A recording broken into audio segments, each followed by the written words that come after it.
Hello my friends, I hope that you're doing well, and I am just delighted that you're here because I'm trying out a new style of draw with me video that I think is the kind of draw with me video that I would really love, so hopefully some of you out there will love it too.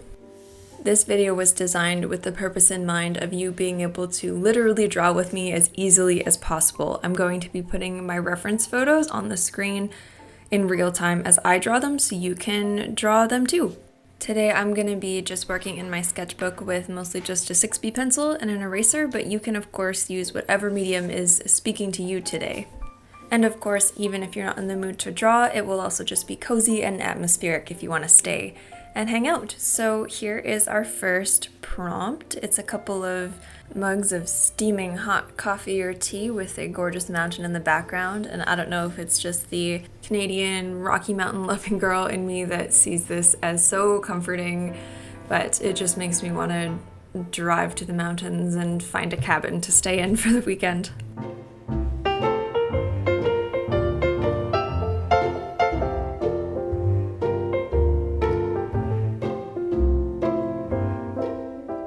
So something new that I'm trying for this video is not speeding up any of the footage. In the past, when I've shared any footage of me drawing, I tend to make it quicker because I feel like it needs to be more interesting to watch. But my goal here instead is for it to feel more like we're just hanging out or in a drawing class together, working on the same prompt.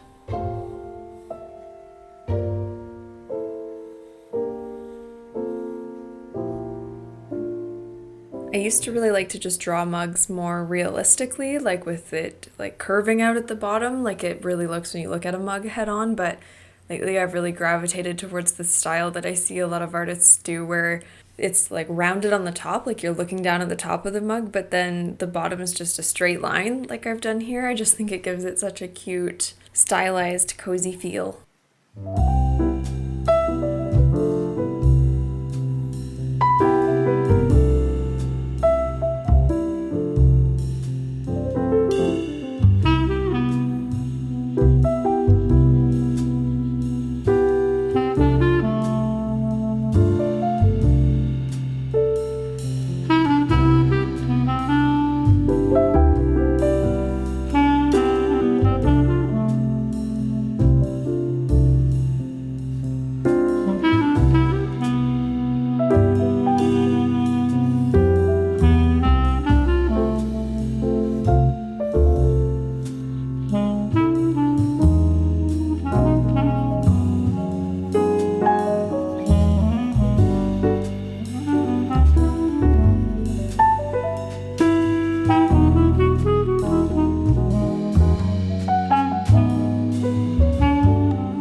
Something that I find so challenging for some reason is drawing a realistic looking wood grain. I always think like I just do random squiggly lines and bring them together at points. It's gonna look like wood, but it never comes out like I want it to.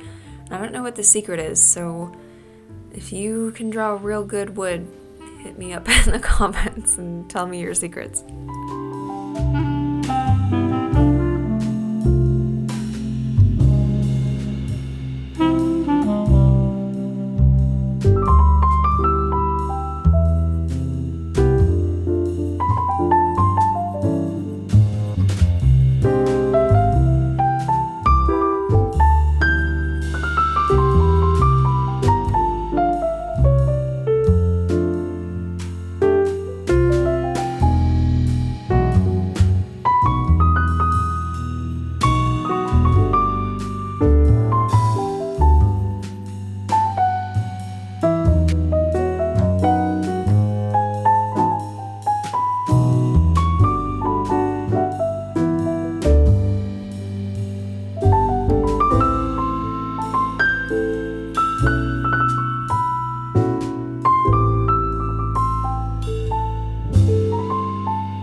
feel like one of the ways that I can tell that I'm improving as an artist, which is really encouraging because I've been practicing drawing and making art pretty much every day for the past about a year and a half. Before that, I did art, but very casually, and I didn't really take it all that seriously. But I'm starting to be able to sense myself being able to look at something and kind of just automatically make executive decisions about how I'm gonna stylize something. Like, for example, this mug that I'm drawing, the details on the mug would be really intense to draw out every detail really carefully.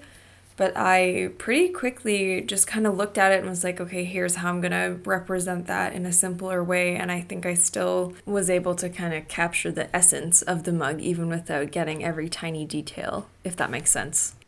And I think a big part of the reason why it makes me so happy to notice that about myself is that ever since I started taking drawing seriously, my goal has been I want to have a style. I want to have a way that I draw and illustrate that people recognize and know me for. And noticing that I'm able to look at things and represent them in a way that feels comfortable to me and still captures the essence of what I'm trying to draw is kind of like a big sign that I've made a lot of progress towards that goal.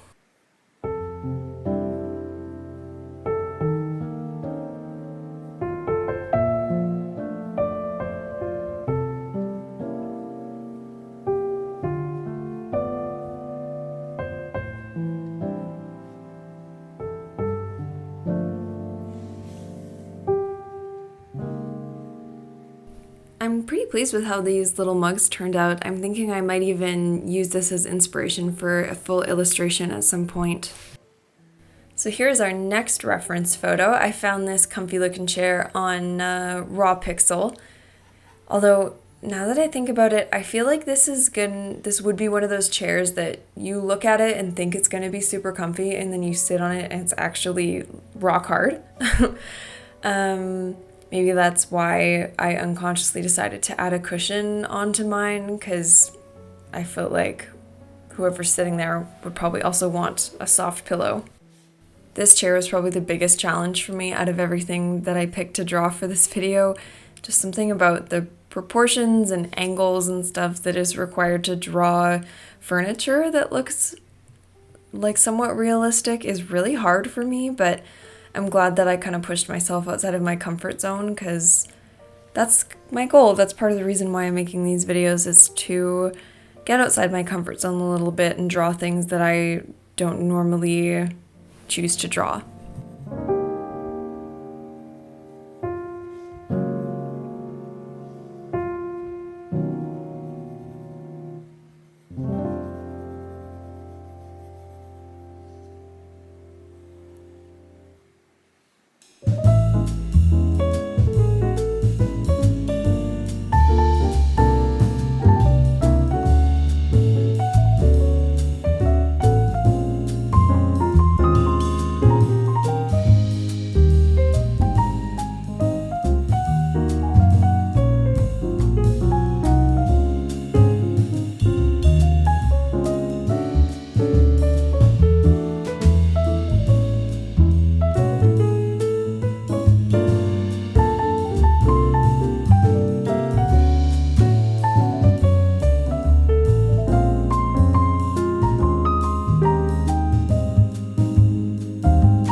So I'm using the spacing between my fingers to compare to the size of the original photo to kind of figure out why the chair wasn't looking right, and I realized that it's because I was drawing those bottom cushions as being proportionally much wider than they actually are, and so I just had to completely erase it and draw them more narrow, and it made a big difference in representing the chair more accurately.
I've kind of felt like I have to make the decision between whether it's better practice to like erase and redraw things over and over again until I'm happy with them, or to just get stuff down on the page and then keep moving, keep drawing more things. And I kind of struggle to decide what's better. Like, is it better to refine your skills by doing it until it's perfect, or is it better to just draw like over and over and it not matter that it's perfect? Because I'm also a piano player, and in piano it's like, I feel like in general way more important to sit down and iron out what you're trying to play rather than just breezing through your mistakes and not correcting them.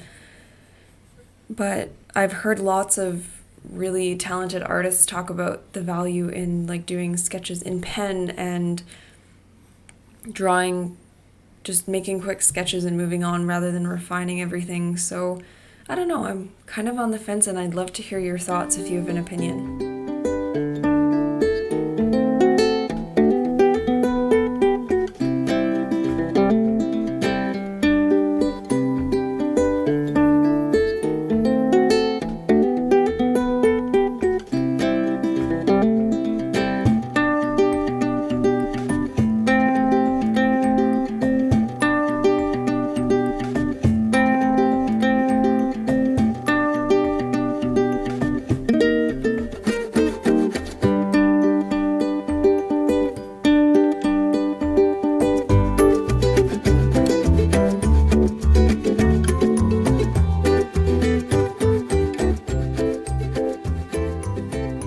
This next reference photo, I started with the plants, and I decided rather than putting them on a windowsill to just put them on the ground beside the chair.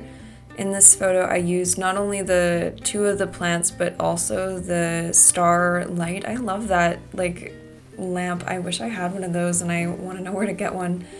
So like the star-shaped lamp, and then also there's like a string of twinkly lights. That's what I'm drawing right now. I felt like there's a little gap that needed to be filled, and I just copied the twinkly lights to do it.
Now we can just kind of zoom in and focus on the star lamp, since we have already used the plants and the string light as a reference.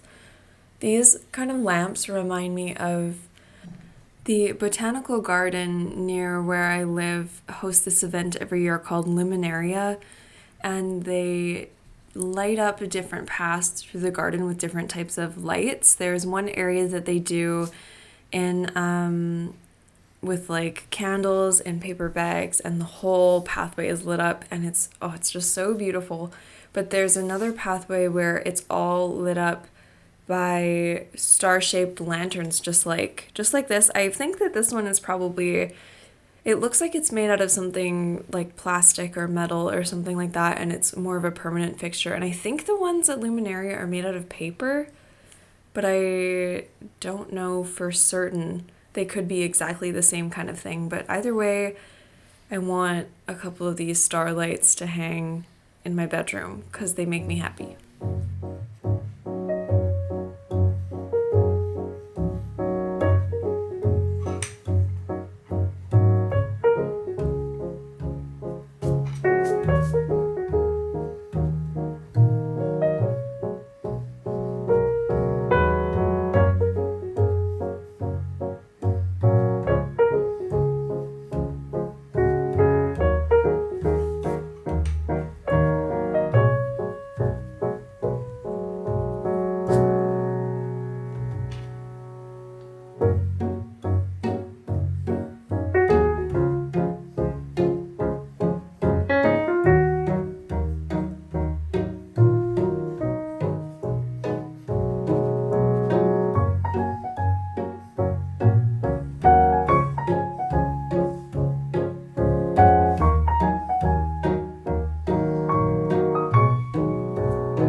This next reference is such a dreamy aesthetic. I love looking at photos like this because it's like, wow, this is so beautiful, but it's so staged. Like, you wouldn't just come across a rumpled up blanket and a vintage book with a cup of tea on top, because who would put a cup of tea on top of such a nice book? Come on. And with like a branch strewn across it. Like, and I love it as much as the next person. I think it looks pretty, but it's just funny to think about, like, that it's just completely staged, which, yes, I know is the case for so many pictures on the internet, but I also find it helps to stop and think about that, because sometimes when I'm scrolling through Pinterest, my mind goes to this place of, wow, that looks so nice. I wish my life was that beautiful, but then you stop and remember it's basically the equivalent of looking at pictures of airbrushed models and comparing that to yourself. Like, as much as it's hard not to just do it instinctively, we know that when you see a person in a magazine, they've been touched up, and it's the same with when you see a perfect living room space or a little setup like this on Pinterest. It's been set up and it's not real life, and you can't compare the state of your real life to what you see online. And I'm kind of just having that realization right now as I'm saying it to you, which I'm really glad I did, because I feel like I can't be alone in that when I'm scrolling through places like Pinterest or like Unsplash, where I got this photo. It's so easy to compare yourself to it. Like, the whole internet is centered around that, you know? But yeah, it's just nice to kind of step back and remember that and think that it's okay that it doesn't look this nice when I'm reading a book and having a cup of tea.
So this next photo I picked because the book that is featured in this photo I actually own, and is the place that I've been learning about Hygge, which, yes, that's how you pronounce the word according to this book.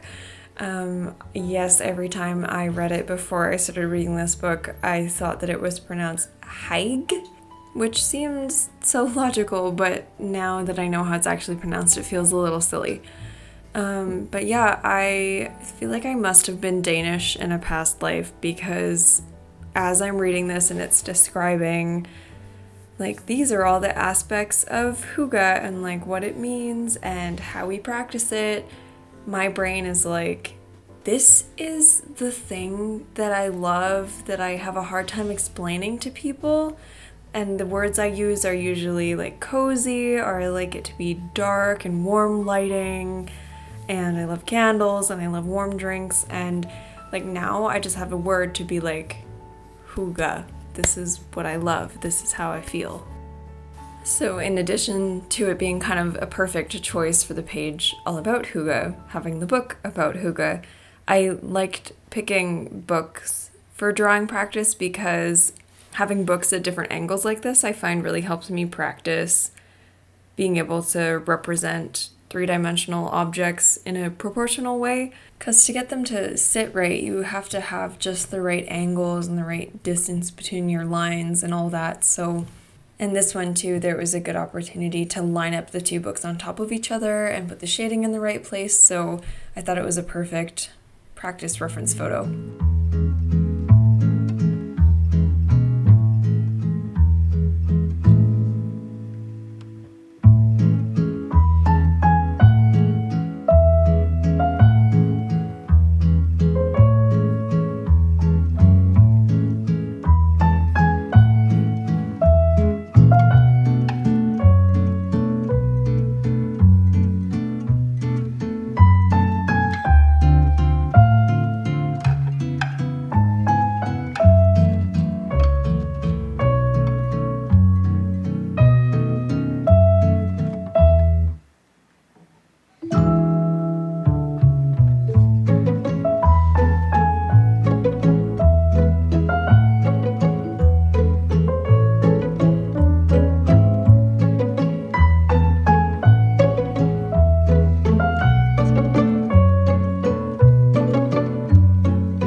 And of course, no Hygge-themed anything can be complete without candles. I found this, it's actually a free mock-up photo, which means it's designed for you to be able to kind of paste in your own design onto a real-life object so you can showcase what your design would look like in real life. So the spot where the label goes was just transparent, so I just threw in a design that I created a while ago so it wouldn't just be see-through. But I thought that was kind of neat. I always thought that if you wanted a mock-up, there's lots of sites you can like pay for to access mock-up photos, but it was cool to find one for free.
Here is our final prompt for this little round of drawing practice.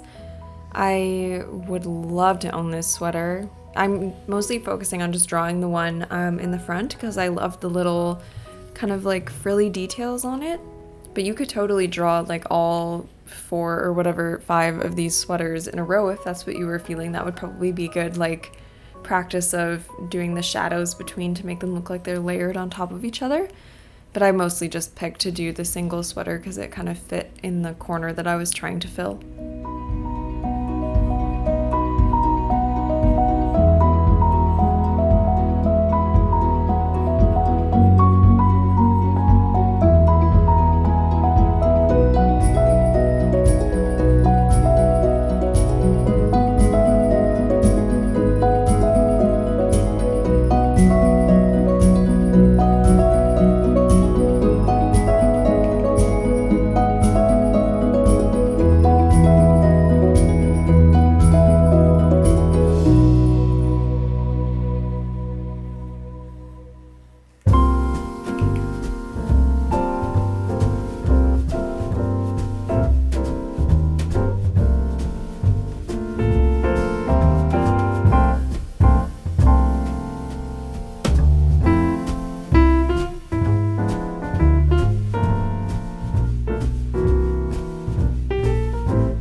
So to finish off my little sketchbook spread, I always like to do some little like doodles and things to just fill in the gaps, so when you look at the page as a whole it looks complete, but that's obviously totally optional, and depending on what you've created, maybe you've just focused on one prompt and are painting it now, or this is totally fair game, do whatever you like. But what I would love is if you have been with me this whole time creating something, I want to see it. Please, if you post it to social media, please tag me. I am not on Twitter, I might be eventually, but on Instagram, it's at _maybe_Katie. I'll put it on screen.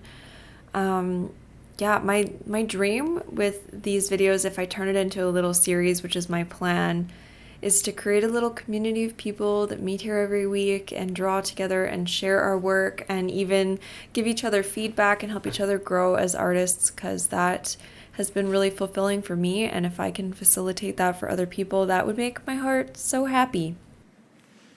Please let me know in the comments what you thought of this video. If you hung out here the whole time, I would love some feedback, as it's my first time doing it like this.